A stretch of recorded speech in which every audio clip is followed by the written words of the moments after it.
স্বাধীনতা সংগ্রামের অমর কাহিনীগুলোর মাঝে একটি নাম, যেটি এখনো তরুণ প্রজন্মকে অনুপ্রাণিত করে, ভগৎ সিংহ।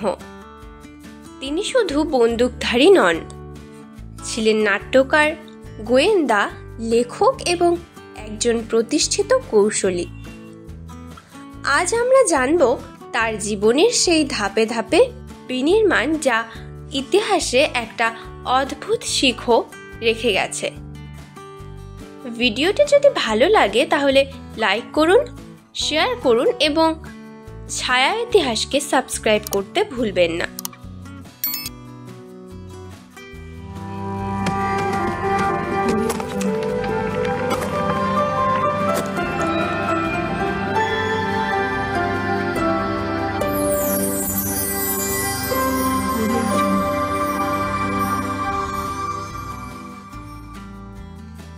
শৈশব থেকে বিপ্লবী শৈলী। 1907 সালের 28শে সেপ্টেম্বর লাহোরে ভগৎ সিংহ জন্মায়। জ্যেষ্ঠ বুদ্ধিবৃত্তির ছেলেটি স্কুলে বিনয়ী আর বাড়িতে মাঝে মাঝে প্রিয় নেতা লক্ষ্মীনারায়ণ মিশ্রর কাব্য পড়ে শুনে। 13 বছর বয়সে জেল তৈরি আন্দোলনে অংশ নিয়ে স্কুল ছেড়ে দেন।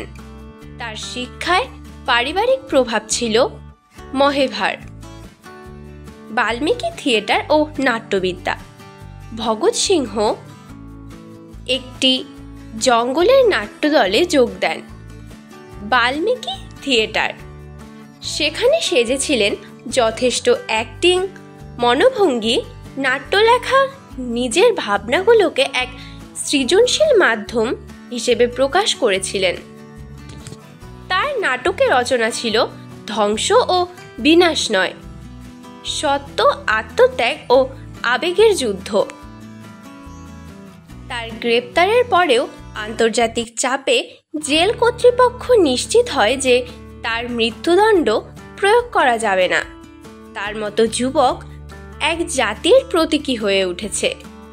স্টেক অ্যাকশন, হংসরাজ হত্যা ও কৌশলগত ক্যানসিলেশন। ভারতীয় রাজনৈতিক প্ল্যাটফর্মে ভগৎ সিংহ এবং একটি খেতাব পেয়েছিলেন, গোয়েন্দা ডেপুটি। তিনি এমন সময় ব্রিটিশ সহ্য করেননি যখন হংসরাজ নাৎসি মার্শালের সহায়তাকারী হিসেবে খোলস ওঠে। তাই চামড়ায় ত্বকে সরকারকে দেখানোর নামে এক ধাঁধা পরিকল্পনায় হংসরাজকে হত্যা করেন, যা ছিল লোকজনকে মনে করিয়ে দেয় সত্যের প্রতি শাসন নির্ভর করে মানবতাবোধের ওপর। নাটকীয় লাস্ট অ্যাক্ট। সোহার একটি বোমা ঘটনা। 1931 সালে সোজা লাহোর আদালতে বোমা ছোড়া হয়, কিন্তু ইরেদিরা কোনো মানুষকে আহত করেননি। শাসনের বিরুদ্ধে ভাষণ দিয়ে তারা নিজেই নিজেদের গ্রেপ্তার করিয়ে নেন। এটি ছিল ভগৎ সিংহের সবচেয়ে নাটকীয় রাজনৈতিক পদক্ষেপ। যেভাবে তিনি নাটকীয় ঘটনার অন্তত মানসিকভাবে হাতড়াচ্ছেন আজকের তথ্যের অভাবে। মৃত্যুদণ্ড ও ইতিহাসের স্মৃতি। 23শে মার্চ 1931-এ ভগৎ সিংহ, রাজগুরু এবং সুদর্শন যাদব, হেমচন্দ্র এরা জাতীয় পতাকায় ফাঁসির দণ্ড গ্রহণ করেন। এই মৃত্যু ছিল এক জাতীয় আন্দোলনের চেতনাবাহ আত্মদানের রূপ অনুষ্ঠান। বিশ্লেষণ ও গুরুত্ব। ভগৎ সিংহ শুধুই বন্দুক রাখতেন না, কিন্তু তাৎপর্যপূর্ণ কৌশলগত পদক্ষেপের সঙ্গে সমাজকে মোটে জাগ্রত করার এক শক্তিশালী মাধ্যম সৃষ্টি করেছিলেন। তাকে নিষ্ঠার, সাহসী, ভেতর থেকে বিজ্ঞ, এই 3 ভাবে আন্দোলনের মুখোশ হিসেবে চিহ্নিত করা যায়। এই ভিডিও থেকে আপনি কি শিখলেন?